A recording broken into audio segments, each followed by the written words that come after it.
Hello BookTube, welcome back to my 2026 library tour. In this episode, I'm going to be doing the other wing 5 subshelves of this bookcase here. I'm not entirely sure what to call them. This is a large bookcase with 5 shelves. There's a little metal binding here that cuts off some of the shelf, and I'm thinking this cutoff was meant for like knickknacks and stuff, but I'm currently using it for extra books, even though it makes for a very disorganized batch of books. I'm going to be changing things up though, because after I finish this bookcase and finish off the history part of my 2026 library tour, I will be changing some things up. My mom wants this bookcase back. It was originally hers, and I'm going to get 2 new bookcases to replace it, because that's going to be how much I need to replace this one. But anyway, let's get on to the other side of the of this bookcase. So first up is A Survey of Historic Costume by Phyllis Tortora and Keith Eubank. So I've had this book for probably about well over 10 years. I haven't really given it much of a look though.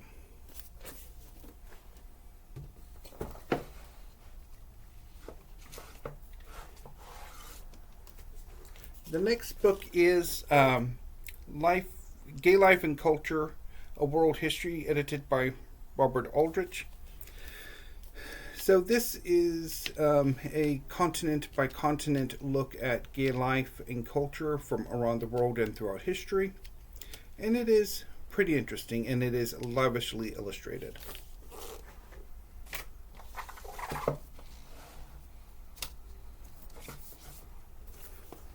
Next is Bad Gays, A Homosexual History by Hugh Lemme and Ben Miller. So this is a collection of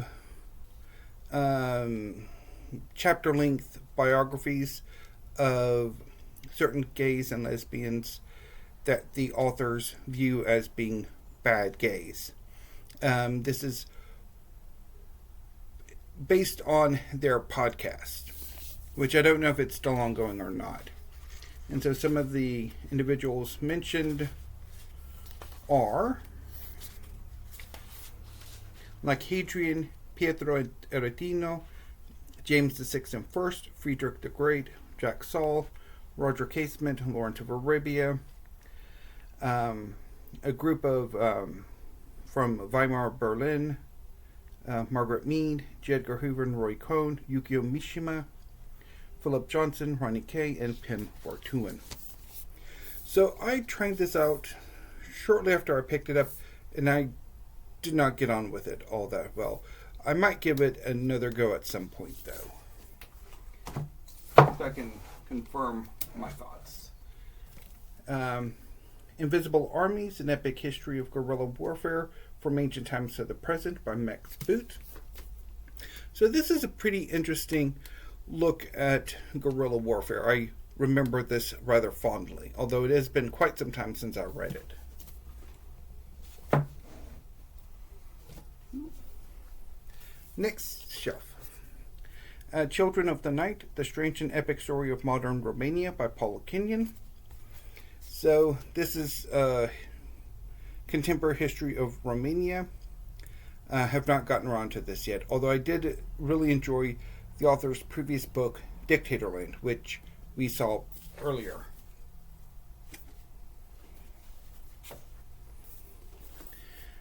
Lost Kingdom, A History of Russian Nationalism from Ivan the Great to Vladimir Putin by Serhiy Plokhy.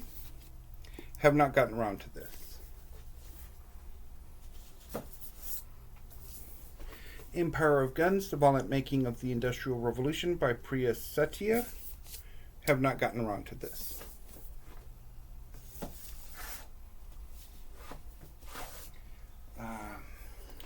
The Transformation of the World, A Global History of the 19th Century by Jürgen Osterhammel, translated from the German by Patrick Kammerer. So I have not gotten around to this yet.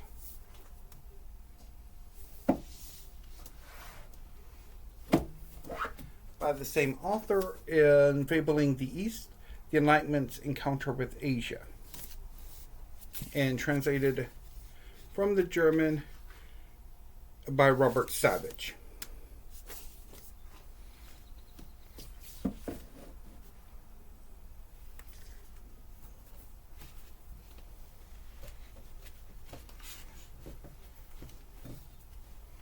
So,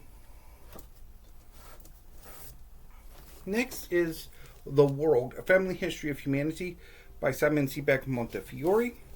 So this is a massive popular history of the world that is written in a very irreverent style, really the way history should be written.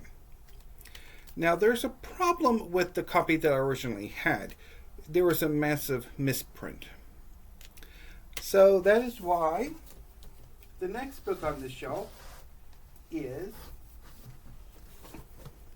The World, A Family History by Simon Sebag Montefiore. So hopefully one of these two copies is not screwed up. Although I don't know what I'm going to do with the original copy that is screwed up. So the last book on this shelf is How the World Made the West, A 4,000-Year History by Josephine Quinn. So I did not get on with this book when I tried it last year. It was at least longlisted. I don't think it made the shortlist for the Kindle History Prize last year.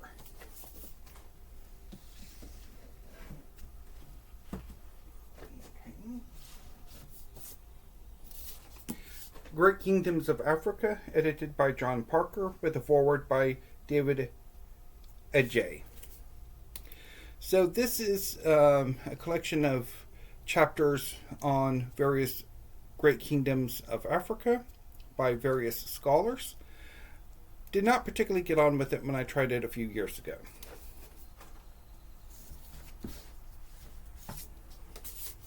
Ancient Africa, A Global History to 300 CE by Christopher Ehret.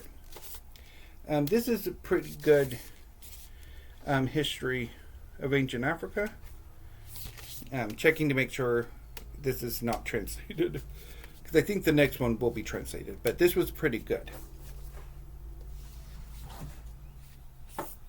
And I also rather enjoyed The Golden Rhinoceros, History of the African Middle Ages by Francois Xavier Fauvel, which I believe is in translation.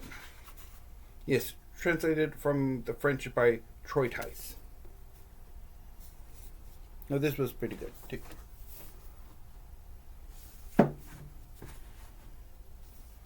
I have not gotten around to A Fistful of Shells, West Africa from the Rise of the Slave Trade to the Age of Revolution by Toby Green. This is from University of Chicago Press, and I'm pretty sure I picked it up from one of their big sales. Also, Ancient Africa and The Golden Rhinoceros I picked up from Princeton, I think, for some of their big sales.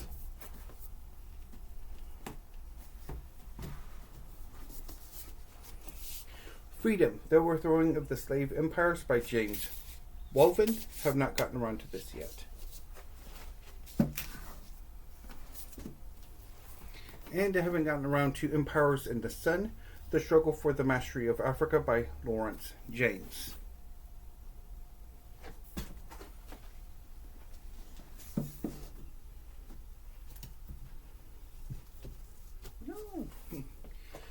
So the final shelf, I think, is Post-Alexandrian Ancient Near East. Okay, so Empire of the Black Sea, The Rise and Fall of the Mithridatic World by Dwayne W. Roller.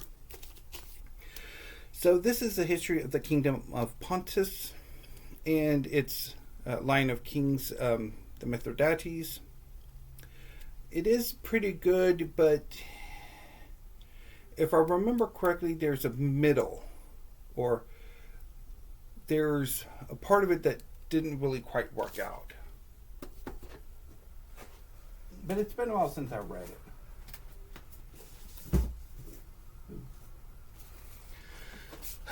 The Last Kings of Macedonia and the Triumph of Rome by Ian Worthington. So this is a history of... I'm blanking on the Antigonid dynasty of Macedonia, who came to rule in the aftermath of the wars for the succession to Alexander's empire.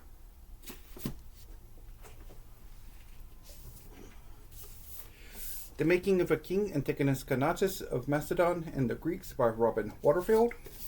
So this is a biography of the first of the Antigonid kings of Macedonia. Pretty good, if I remember correctly.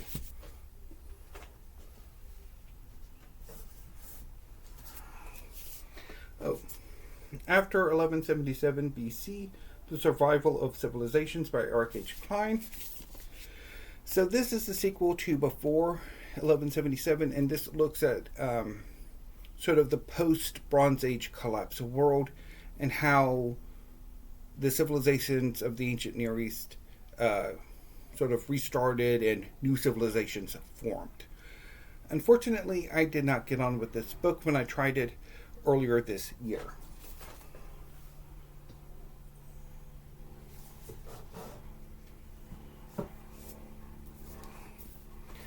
Technology in the Ancient World by Henry Hodges. So this is an interesting look at the development of various technologies in the ancient world, although some places get less attention than they deserve. But it is pretty good.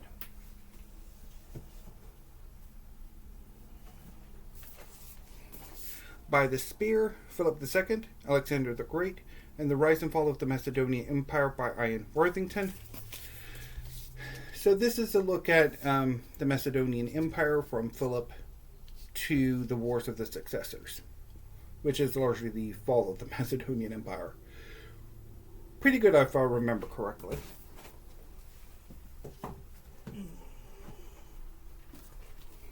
Dividing the Spoils, the War for Alexander the Great's Empire by Robin Waterfield. So this is, again, a history of the Wars of the Successors.